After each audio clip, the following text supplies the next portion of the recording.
This is Envision Self-Healing Podcast, episode number 27.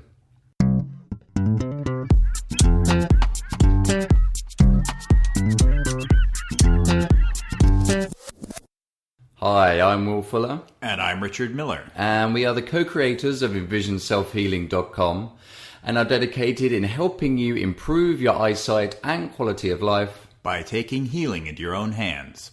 The topic of the week this week is choosing a juicer and blender for your eye nutrition program. And in the second half of the podcast, we're going to be answering a question, a very basic question. Should I be wearing contacts or glasses? So Richard, how's the world of self-healing been treating you this week? It's been okay. I've been responding. I'm down to basically responding to pain as my response to self-healing. Okay. It's like when I get headaches now. I've been doing very little because of the house project, but I do respond to, like the other day I had a very bad headache, and I could feel it mainly in my left eye. It was interesting to see the difference. I could notice the pain being worse kind of around my left eye as opposed to my right eye. Did it feel like eye strain or? Yeah, it did feel like eye strain, resulting in this headache. And we should almost call them eye aches in some ways, in some of the stuff that we're dealing with. Is your left eye is not your dominant eye, is it? No, that was curious. Of course, me being an eye geek, I was like, why is my left eye hurting more than my right eye? Trying to figure it out, but I couldn't figure out why that would be. So that was going on, and then the other phenomenon that happened, I came out of BART on my way to buy a garden fountain for my new backyard. And that's why it was bright, right? Because we've been living in the fog in San Francisco for months. It seems like months. I think it's only been weeks. Yeah, it's definitely been our winter here. It has. And so I came out, the fountain, the showroom for fountains was farther south from San Francisco. Okay. That's why it was. And I came out of BART, it was like blinding sunshine. Because I hadn't seen it for days. Maybe that was why. So I immediately stopped and sunned, yeah. Oh, nice. Yeah, so it's been more response to circumstances these days. I am getting a lot more massage. That's another thing if I would suggest if people are under stress. It's getting your circulation up. It's doing good things for your eyes. And it's something that someone else can do for you and relieve your stress all at the same time. So I've been getting like double the massage that I would normally get twice a week. So, and I suppose you're doing a lot of physical stuff right now, right? And also you've got some pretty big hills here where you've just moved to. I've just moved up to a big hill, and I've been still moving boxes around my house. Yeah, trying to organize things and get things straight. Yeah, so it's really kind of good to. When you know you're going through a physically challenging time, I guess you could say, that you treat that, I guess you could say, because this stuff can last for years, right? If you don't get on top of it. I mean, I have to say I'm trying to do this. It's very stressful right now, but I'm trying to get it over with as quickly as possible. Yeah. I've been through in my life, 2-year projects, things like this. Wow. I'm trying to get it done within 3 months. That's what my goal is anyway. And what sort of things did you do when you felt that eye strain that you... Palming mainly, and then looking in the distance a bit too. And you could do that. I was doing that on the run, sort of from BART, things like that. So what made you choose distance looking? Probably because I'm spending a lot of time on my computer. Like we did the website, I'm picking out this thing for my house and that thing for my house, spending a lot of time on the computer and my phone and communicating with my contractor, things like that. Okay. So you thought it might have been a strain from looking too near, overworking, near vision. Well, and I was joking with you this morning, like visualizing my house. I'm spending a lot of time visualizing different things that I'm doing to my house. And I find my forehead actually furrowing as if I were actually focusing on something, Wow. So certainly a combination between eye strain and mental strain. Mental eye strain, yes. The inner eye strain. I think you just invented your own strain. I did. So actually looking in the distance makes sense even for that. Because I feel like when you're visualizing, you're furrowing your head, you're almost... Yeah. You know what I mean? Yeah, well, you do. I mean, you physically react to what you're visualizing anyway. And there is studies that show that. So I noticed that as well with people. If you ever watch somebody on public transport, if they're maybe reading a news article or they're reading something on their phone, you'll see them frowning or smiling or some sort of, they're still reacting to it. Yeah. Even though it's not actually communicating. So I'm visualizing my backyard and my posts on my staircase, things like that. So you reckon a couple more weeks? I think a couple more weeks and I'll be done. Yeah. So excellent. I bet you're looking forward to getting back to her. Very much so. And my Norwalk juicer, which we're going to talk about juicers next. Well, after you talk about your week, but it's coming tomorrow. So okay, good. So maybe we can give a little heads up on your Ferrari. Your my Porsche. Ferrari jersey. Yeah. Did you get Ferrari red? I didn't. I had that option, and I was like, it wouldn't work in my kitchen with my kitchen colors, so I had to go with white. Okay, so, boring white. No, we'll say marble or pearl white. Pearl white. There we go. Yes. Maybe I could embed little diamonds in it. Yeah, that would be nice. Very masculine. Yeah. And so, Will, how was the work? Let's do that again. Okay. So how was your week, Will? Yeah, good. I sort of course, anyone that's listened to the past couple of weeks, these podcasts, will know that I had a bit of a breakthrough a few weeks ago. So, it's good. I'm still working with it, playing with it. It's a lot more constant now. So that sort of fear I had before of maybe this is just a one-off. Oh, yeah. And maybe it's going to go again. I'm not before, because I was still in the I guess the new process of discovering it and wanting to keep it and all the rest of it. I was really trying to, and I was really working hard to keep it and maintain it. So, right. I mean, I wouldn't say it was stressful, but it was certainly an effort. Whereas this week I've sort of relaxed into it a little bit more. I'm sort of just being more aware. It's difficult. Say I'm having a conversation with somebody and I'm focusing on my periphery, right? Because I have to consciously focus. So I might be a little bit distant in conversations these days because they're chatting away about. Well, this is California. You could be a space case. Exactly. Yeah. And if I don't hear, that means I'm alert. Yeah. Somebody's chatting away, and I'm like, oh, I can see that over there, and oh, look at that over there, and maybe I would say something could move my hand. I'd be like, oh, I can see my hand down there. It's sort of. It really has to be a conscious effort, which is, I think, something I've always said before, and which is what makes it more difficult. Because it's easy to slip into the old routine of central vision. So, and I'm sure everybody has that. It's just for myself and anyone with a peripheral condition, obviously that's just a lot more detrimental because if you don't use it, then you lose it, and if you've got a condition on top of it, then you're definitely going to lose it. So just sort of relaxed into it a lot more, just being more aware, just sort of let it. What I see is what I see, and just things like last night when I had the remote control for the TV, for the Apple TV, which is a silver control, and I just noticed when I was sitting there looking at the TV that I could see the control in my lower periphery. Wow! And not only could I sort of see it, but if I moved it, I could also follow the object in my lower periphery. So it's sort of I'm not as intense as I was about it. Yeah. I'm moving this weekend. Right. So obviously everything's crazy with that, and so I guess you have to focus a little bit when you're packing. Yeah, and just a lot of work this week, so it's just sort of fitting it all in. And obviously, I could spend days just working on my periphery because it's amazing, right?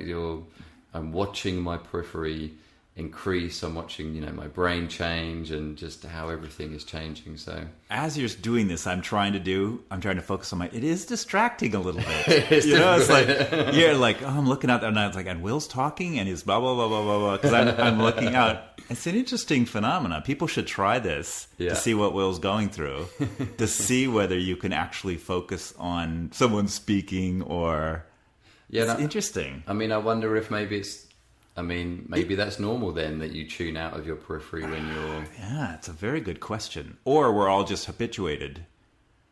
And then when we pay attention to our periphery, It just takes us out of our habit, and we're not used to it, so we kind of space out. Like, again, if we went back to Caveman Dave, maybe he wouldn't be so... It wouldn't distract him to be in his periphery, but we're so, in the modern world, used to being in our central vision. Well, also... It's confusing. It's also, I guess, I mean, they call it focus. Focus your attention on something. So, if you want to focus on a word, then you switch off to the page. Otherwise, it would be very confusing. Yeah. Although, I think that's what speed readers do. They look at a page, take in all the information... and they've got it, then they turn the page again. So I guess they're using their periphery, but it makes sense to not necessarily use your periphery when you're talking to someone because you're concentrating on them. Yeah. But I guess for me, I've discovered it's important to spend as much time as possible trying to access the periphery, because as soon as it's just so easy for me to switch off. Yeah. And then when I should be looking periphery, I'm still using my central. Right. It is that use it or lose it phenomenon on a daily, moment-by-moment basis for you. And especially, I just think such a big part of the breakthrough was that conscious attention in the periphery. Mm-hmm. And it's very difficult, like I was saying before, because you've got the static. Yeah. And, who wants to pay attention to, but it's not just that, it's the emotional connections of losing your vision and why can't I see this? And so I found... even after this discovery, that I still sort of do it. It's still my natural response to not want to look where the static is. So, but now I know that if I can just stay there for a bit, maybe move my head slightly, maybe try and think what the object might be, play with it a little bit, then it becomes clear and it comes through. And then all of a sudden, I feel my eyes, more activity, I feel... more movement, and then all of a sudden I'm like, oh, I wasn't looking in my periphery, and then I can tune into the periphery, and then I'm like, oh, there's a light on the ceiling, oh, there's a table on the, and it's sort of, I mean, it's funny. I mean, I don't know, it'd be nice. Hopefully, other people might be experiencing the same thing, and I mean, I am thinking back to our ebook, the modern day guide and the whole caveman phenomenon. Maybe the reality is, our lifestyle stimulated our periphery naturally, and our lifestyle today does not. So we're all kind of in the same boat that you are, but you're just, it has much more of a detrimental impact on you. So, you're almost having to manufacture the peripheral stimulation that you would naturally get. But you're in the modern world, so it's not naturally there. So we need to throw you out in the jungle. Maybe we could just, I don't know, find something that people that need to work on their periphery, some sort of job. Yeah. That only those people who need to. Yeah, that would be great, wouldn't it? I don't know what it is, but we'll have to think about it. Yeah. But it's certainly interesting. I also noticed a negative reinforcement to why I'm ignoring my periphery. Things like bumping into a table, or if someone goes to shake your hand and you don't see their hand, because I've been working so hard, real concentrating these last few weeks to increase this periphery, that you feel confident and then you do something and it shoots you switch off and you're like, oh, I'm not going to use that again, and then that's it. The brain doesn't want to know anymore. It's behavioral reinforcement to not use your vision. So that makes sense. A big part of this I'm finding is rebuilding. I mean, the first day we talked about confidence. But it's interesting now because, I can really observe it. And even though I see it improving, I still see my confidence be knocked. And I see me switch to central vision mode, should we say, instead of peripheral vision mode. Because, why would I use my peripheral vision mode if I'm going to knock into something, or I'm going to embarrass myself, or why would the brain go, oh, let's keep using that? When I've got this central vision, that maybe it's not as efficient as periphery, but certainly a lot clearer. And when I use my central vision, I don't bump into things. I don't, as much as if I was just trying to focus on my periphery. So so certainly some real, I think this is going to go on for another couple of weeks, because it's just new experiences. And, before I've always seen one thing, or I've noticed one or two things, but now it's just a constant all-round peripheral experience, shall we say. So, yeah, I'm interested to see how I work on it and building it and what happens in the next couple of weeks. All right. Sounds good. So I think it's a good time to move on to topic of the week.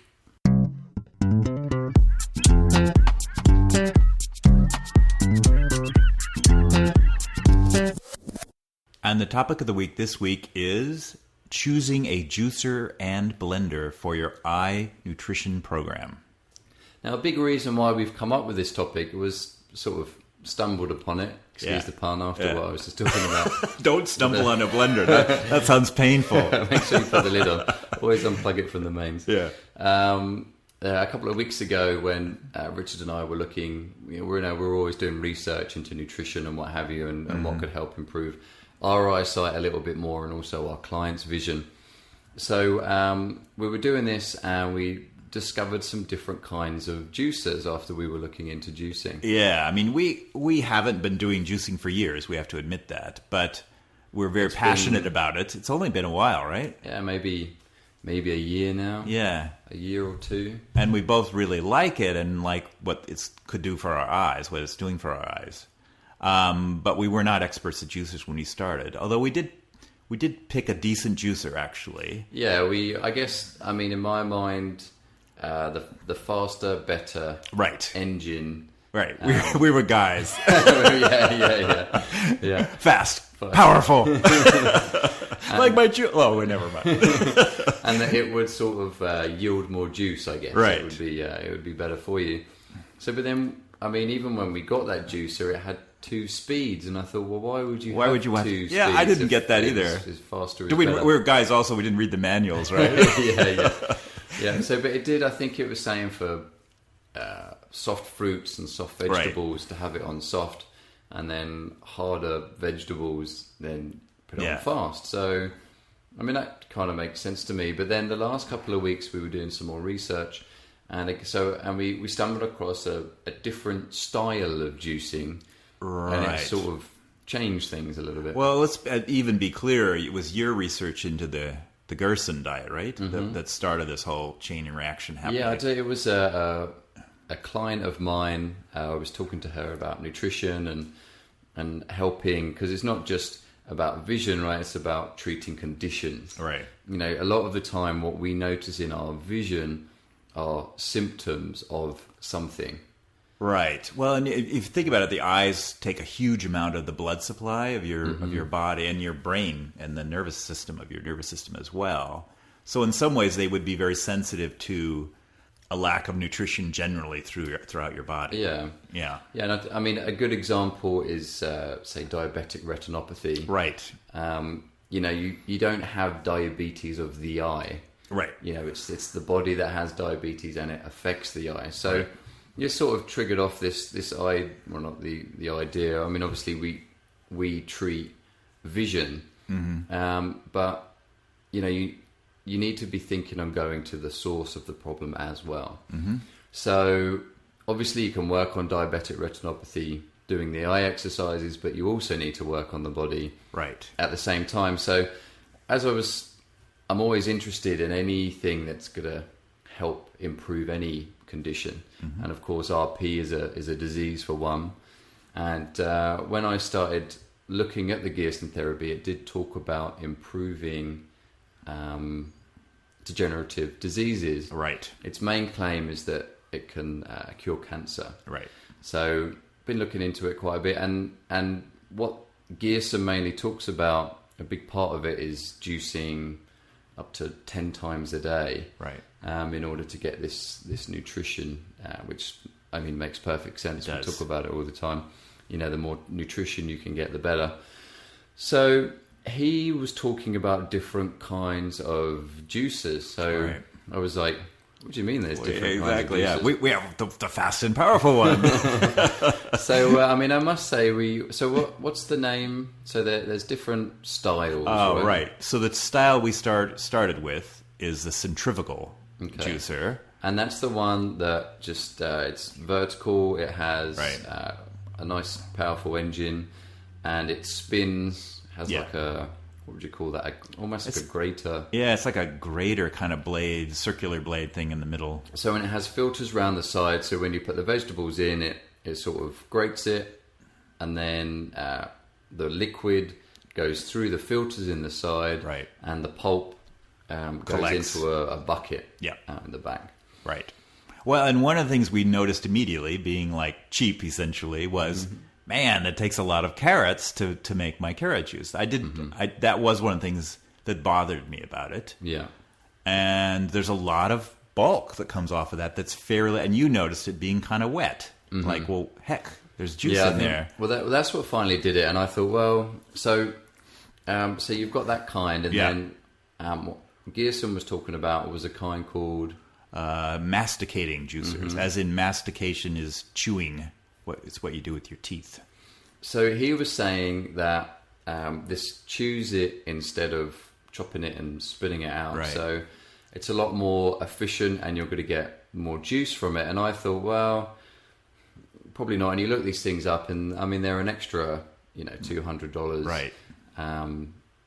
In comparison to one of the original ones that we talked about, the centrifugal ones, yeah. And so I thought, well, no, surely this can't be right. So I got some cheesecloth, and I got the pulp that came out of the centrifugal one, and I put it inside, and I did I twisted it, and sure enough, juice came out of the pulp. So I thought, okay, and I think for beginners, it's perfect. If you just want to get into juicing, then go for that one. I guess it was I still got lots of juice out of it. It got me through a couple of juice fasts. Right. It's still, what we don't want is the same, like the excuse of, oh, well, I was going to juice, but I heard you don't get much fiber out of it. Right. So I just won't juice. Right. So, now we've got this excuse of, well, I was going to juice. But I have to buy the $400 juicer now, so I'm not going to do it. Yeah. There's lots of juice left over in the pulp, so I won't bother doing it. Yeah. So we're not saying that at all. What we're saying here is for those people that are taking this a little bit more seriously, maybe you've got a more challenging condition that you really want to sort of hoe down and really start working on, then maybe the masticating one is probably the better one for you. And the other thing that the masticating does, so you get more juice out of it, so it's just sort of an economy thing in some ways, but it also doesn't heat up the juice so the centrifugal one creates heat from the fast whirring of the blades or the graters, and that is enough, according to according to almost everybody, including Gerson's people.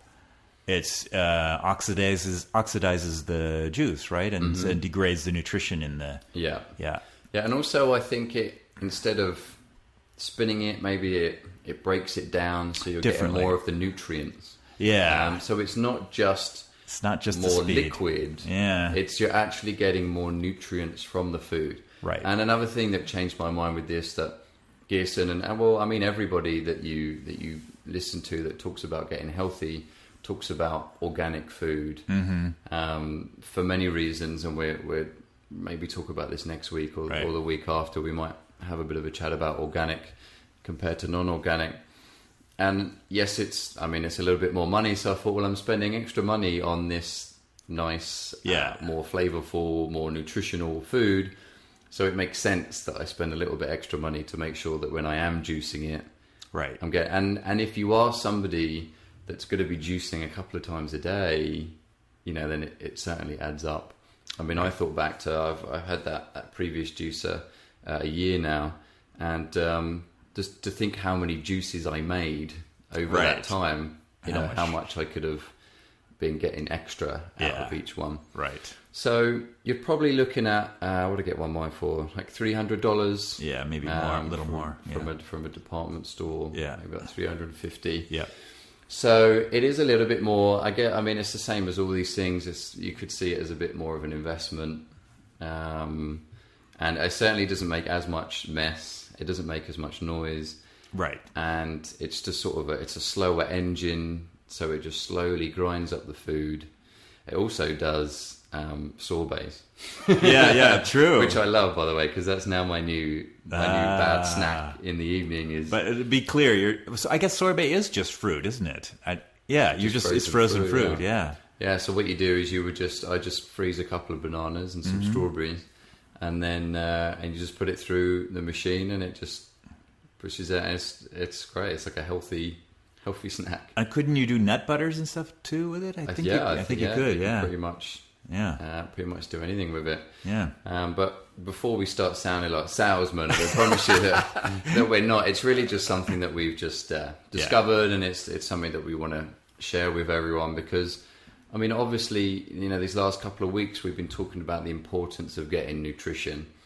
So if there is something out there that means you can be getting more nutrition, then we're interested in it. Right. So before, when I was first starting out, I sort of knew about these things, but they're like $200-300 more than the basic one. So I just didn't bother with it. And as you go through these things and you start getting a bit more serious with it, then it was like, well, maybe this is a worthwhile investment. Yeah. All right. Well, we got to talk about the Ferrari now a little bit, So now here's the Ferrari. Here's the Ferrari with the diamond-studded juicer, which is, I think there's really only one brand of this, right? I guess so. Yeah, I mean, there's ways of imitating what the Norwalk does, but the Norwalk juicer is what Gerson Therapy recommends, and because it's a combination, it masticates first, it grinds it up first.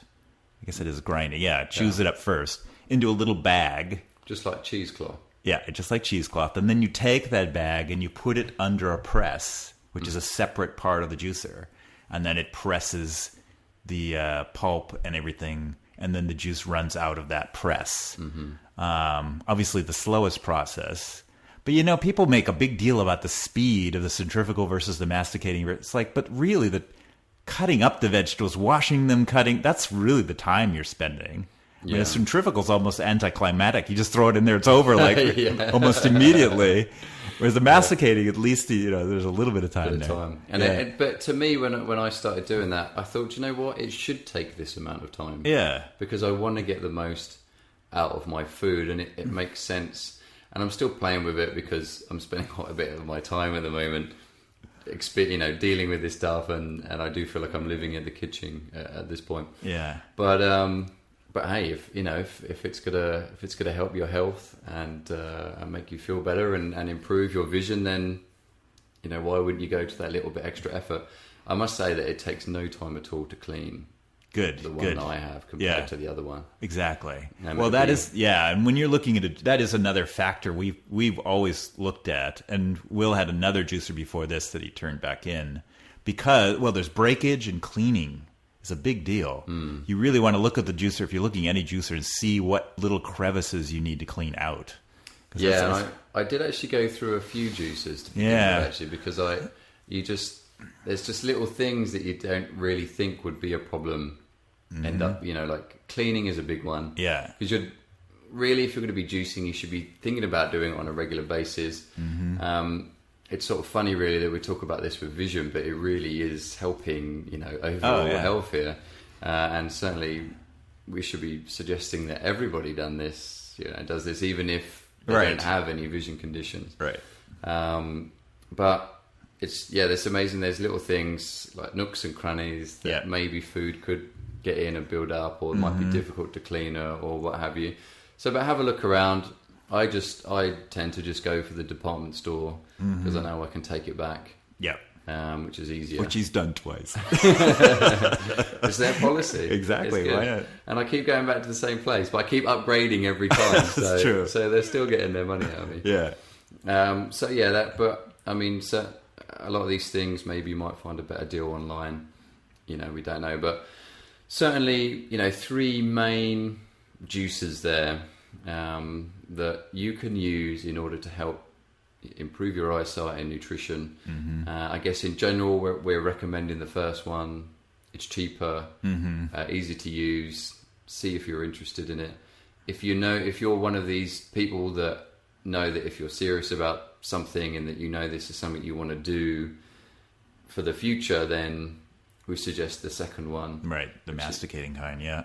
And they've just brought out some vertical ones. Right, they're a little easier to use, I suppose.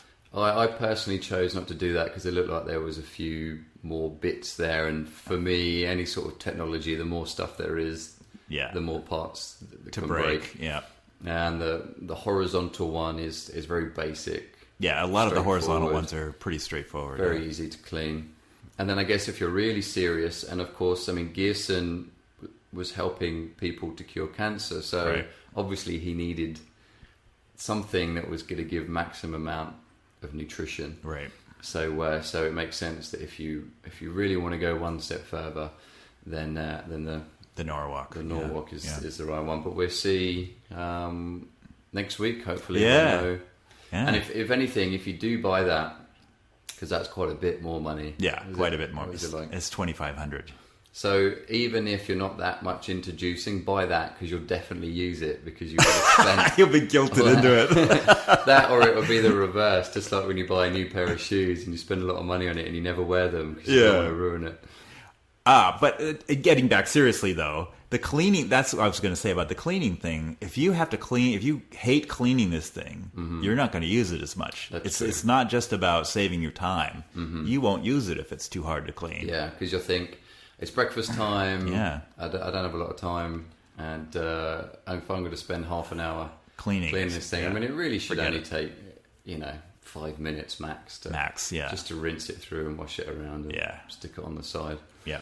So we're briefly going to talk a little bit here about blenders because, I mean, there's not like a separate technology for blenders per se. I guess when we got ours, we just went for power. Right, power again and speed. Of the motor. But for me, I noticed that was important because I had one that wasn't very powerful. Right. And when you're doing a large smoothie, or it's more dense, then it's not turning all the way to the top. And then what happens is the engine just gets overworked, and then you start smelling smoke. Right, and you're back turning it back in for a refund. So certainly, something a little bit more powerful. Yeah, and we both went with the Breville, which is on the website in our resources section as well. And it's a good blender, and it does the job. Okay, so we have to mention. It's sort of the Ferrari of blenders, but it's not quite that extreme. Yeah. Which is the Vitamix, which everybody talks about. And the main point there is it chops up the stuff, the greens especially, into finer pieces. Okay. So, and that's important to some people who are really into the smoothie thing, that it's easier to digest the raw food. Yeah, again, before we talked about the pros of juicing, is that it's breaking it down just into its chemical compound, right? You're getting the nutrients straight away. It's not, the digestive system isn't having to do anything. Right. So it makes sense with a blender that the smaller you can chop it, the finer it is. Right. Then the less work the stomach has to do because it doesn't have to chomp it up. Right. And the easier it is to absorb those nutrients into the bloodstream, ready to go around the body. So I think that's a big reason why having it finer is certainly beneficial. One downside of the blending or not juicing is that you have the density, you have the fiber. Right. So you're not going to be able to ingest as much as you would juicing. So again, by having it, I guess, finer, then maybe you won't feel as heavy. I mean, in theory, it's still the same mass. To me, it's the same mass, but maybe that's because I don't have a Vitamix. I don't appreciate it. I don't know. But I know when I first started researching raw food diet, again, always trying to look for this stuff, and pretty much anyone that I saw, it was get the Vitamix. Yeah. And I tend to always go away from these sort of things because it's marketing and it's exactly the same. But then at some point you just have to say, okay, is there a difference? And I suppose what we're trying to achieve here, maybe you are better off Just Yeah, going for the... I think maybe you and I are leaning more towards the juicing world right now. Mm-hmm. So maybe we're not as concerned with that decision. But if someone had decided, oh, this is the way I want to, and I want to eat raw, I want to do it through smoothies. This is the way I'm going to get more vegetables in my diet is by doing smoothies. Then I can really see going for the Vitamix. Yeah, and I guess, I mean, I went through a big smoothie phase for a while. Yeah. And I was fine with the less chopped up stuff. Yeah, I mean, to me personally, it just sounds it's been blended. And I can't really. But then you could argue the same with the juicing. Right. You know, you could say, oh well, yeah, you know, a juice is juice. How could there be a difference? So, there must be a difference. Yeah. Otherwise, it wouldn't be there. But when I was first starting out, if my only option was a Vitamix, which is like between $400 to they go up to $600. Yeah, $600. I'm just not going to do it. Yeah. So, but you can start off again with the sort of the standard medium range, $100. I'm sure you could even get one for $50. But of course, when you start going down that range, you're looking at poorer motors. Yeah, you're going to burn out break the more. And yeah. So I think just like anything that you're ever going to buy, you know, you sort of got to be clever. Obviously, the less money you're going to spend, the less quality you're going to get. But you will find that there's sort of this area of pretty decent blenders that will do the job of blending. But again, if you want to take it a step further, then maybe thinking the upper Vitamix, range. Yeah.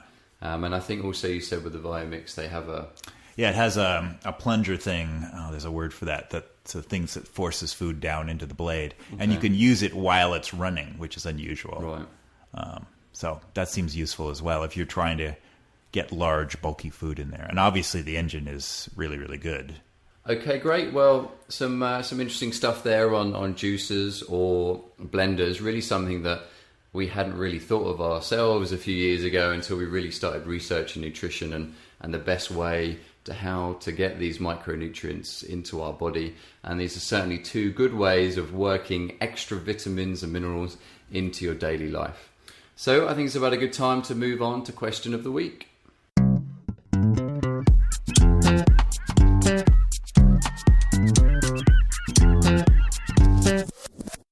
And the question of the week this week comes from my visit to Stanford, where I was teaching vision improvement to Stanford employees. And one of the women attending asked, should I wear contacts or glasses? And this was in the context of having a vision improvement program in her life. My immediate answer to her would have been the one advantage of glasses over contacts is you can take them off more easily. Mm-hmm. If you wanted to do distance looking or sunning in the middle of your workday, then popping off your glasses is certainly much easier than the contacts. Yeah, if those that are using the free programs on our website, the free vision improvement programs that we have there, on a lot of the mind section we have breaking the habit of glasses. That's how we phrased it. And because it really is a habit. You wake up in the morning and either your contacts or your glasses are on the side table without even thinking, oh, what's my vision like today? Or, you know, do I need them right now? You just go straight on. Right. So it becomes a habit.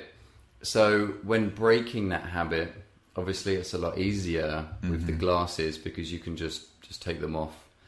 Maybe when you're watching TV or going for a walk in the park or wherever it is that you feel at that point in time, well, actually, I don't need to wear my glasses right now. I'm not trying to necessarily read anything. I'm not even really bothered how clearly I see what's going on in front of me, and I'll just take my glasses off. Right. So that's obviously a lot more difficult to do with contact lenses. Right. Did you wear contacts? I can't remember. I did, yeah. I was on a slippery slope there for a while. I'd worn glasses since I was 5. Yeah. And then after the boxing injury that I had, I thought that my vision was getting worse and worse. Right. So I went and got fitted for contact lenses. Huh. And they said I was quite lucky actually because my astigmatism was so bad. They said that my eye might not have been the right shape for the contact lenses. All right. Oh no, that was for the daily disposable. No, not for the monthly disposable ones. That's what I wanted. So they said I might have to get a hard contact lens fitted. So anyway, so I started wearing them during the day when I was at work. And then, so I'd wear my glasses first thing when I wake up, have breakfast before I leave, put the contacts in, go to work, come back, take my contacts out, put my glasses on. Okay. So for the first time, I was really wearing, prescription all the time, something 24/7. Right. And it was I noticed that without either of them, my vision was getting worse and worse. And I was quite lucky in the end that I don't know what it was. I was just like, this isn't right. This doesn't feel right. Yeah. Constantly wearing these things all the time. Right. And, I was still at university. I'd go and have a good time at the weekend. I'd wake up the next day with contact lenses still in and red bloodshot eyes and all the rest of it. Yeah, I can imagine. But I noticed that. And what I did is I stopped wearing the contact lenses and then I went down to just glasses again. Yeah. And then when I finally got rid of my glasses, I didn't need either of them. Right. But I certainly noticed that, it's easier to break the habit of glasses. Yeah. Than the contact lenses. And of course, you could say the problem is that one reason why people don't like wearing glasses is because of aesthetic reasons. Right. Even though the glasses companies are doing a really good job to make sure that you don't feel that way. But so you tend to want to go towards contacts because of that. But in a way, you could see it as motivation to get rid of your glasses. Good, yeah, I like that. Yeah. Instead, so just try and flip it around there. Yeah. And you will find that there's times, you just don't need to wear your glasses. Right. And eventually that will become all the time. But it's certainly easier when you're sitting there having a conversation or whatever, and you think, oh, I don't need my glasses on to be talking to this person. So you just take them off, 20 minutes, half an hour, put them on again. And you'll be surprised that over that time it sort of builds up out the day. And it's certainly when you combine that with the eye exercises, you'll take your glasses off and you think, oh, actually my vision's not that bad. And then you start building it up more and more and more till eventually you just, you don't wear your glasses anymore. Yeah. So there are a few other downsides of contact lenses. One of them used to be the lack of oxygen to the cornea. Obviously, permeable. Those of you that don't know, there's no blood vessels going to the cornea because if there were, then you wouldn't be able to see anything. The cornea, which is the front of the eye, is obviously a transparent shield there of the eye. So if you did have blood vessels, it would just be red. Yeah, and no light could come through. So the way we get around this is through the fluid in the back of the eye, further behind anyway, the aqueous humor, which is in between the lens and the cornea. So that nourishes from one end, and then in the front you've got the oxygen that comes in from the front of the eye, right? And also your tears as well help combine to it. So if you've got contact lenses on, then you're blocking the oxygen coming from the outside.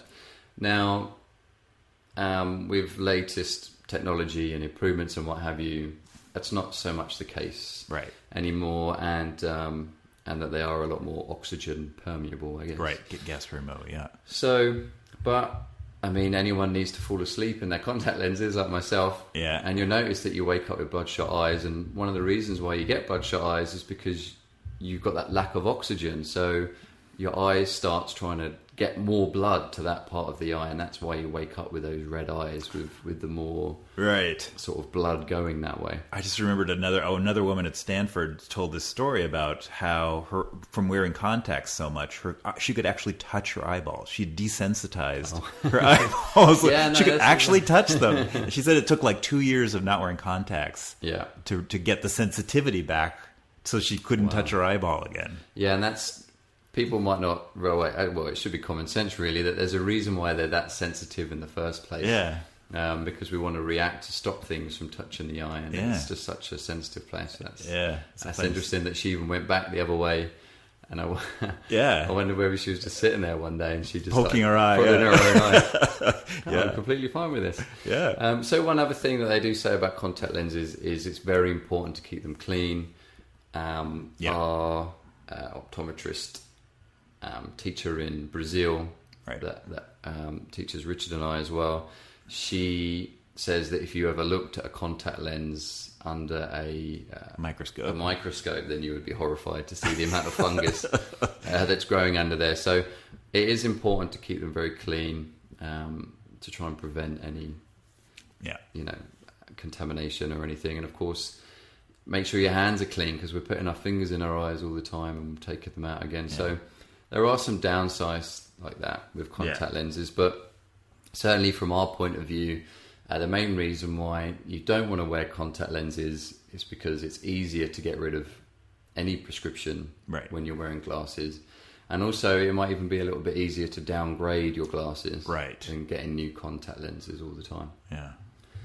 Okay, great. Well, we hope you enjoyed this week's episode, and plenty of stuff there to think about. Plenty of food for thought, or juicers or blenders for thought. And certainly just masticate on that a little bit. Just chew on it for a while. And certainly do a little bit of research yourself. Have a look on Amazon, look at reviews. There's a couple of good videos on YouTube on comparing the different types of blenders and juicers and all the rest of it. Do a little bit of research on whether you think it's worth your extra money to go a step up, or whether you're somebody that just wants to give this a go. So you're going to go with the cheaper product, or maybe something that you can take back to the store if you find that it's just not for you. What we will do is in the resources section on our website, we'll put up examples of what we've used, because we only really want to do tried and tested stuff that we've done. So I think up there already, they'll be up there by the time you listen to this. So, but we have had the blender that we brought up there, and I think our juicer as well, because we have the same juicer, is already there. But we've put up a couple of the new stuff that we've been looking at, so that gives you a nice head start there on what we've been doing. So, but certainly let us know. You can contact us through our Facebook fan page at Envision Self Healing, and just leave any comments there that you think that you might be finding, or any sort of benefits of juicing or blending that we've not talked about here, or indeed you have a particular brand or a reason why you use a particular kind of juicer or blender, because it's always good to let us know so we can pass it on to others. And also if you head over to the Facebook fan page, where you can see what people are saying for themselves. You can also contact us through Twitter. Just head to the website and you'll be able to see our Twitter usernames over there, and we tend to update regularly, so just keep up to date on how we're getting on with our own eyes. And it's actually interesting to see that more and more people are starting to contact through Twitter. I guess it's such a big social network, and it's just so easy just to write 140 characters and send it to us. But you could also, if you want to get some more information on how to improve your eyesight outside nutrition, and more how these exercises can help improve your vision, then head over to our website at envisionselfhealing.com, and you can get yourself a free ebook over there called A Modern Day Guide for Improving Eyesight. And you'll also find some free self-healing programs that we've written for you, just to get yourselves going on vision improvement and start working your way towards better vision. And if you enjoyed this audio, then you can subscribe to us on YouTube. You should just see the button there on the top left-hand corner, or they've probably changed that by now, but I'm sure it's somewhere along the top of the screen. And that means that you'll be notified if your settings are set up, so that every time we release one of these weekly podcasts that you'll be notified. And if you're listening to this on iTunes, then you can also subscribe to us there as well, just to make sure that you'll be able to get the latest information from natural vision improvement. So, good luck with your eye exercises this week, and happy healing. And have a good week.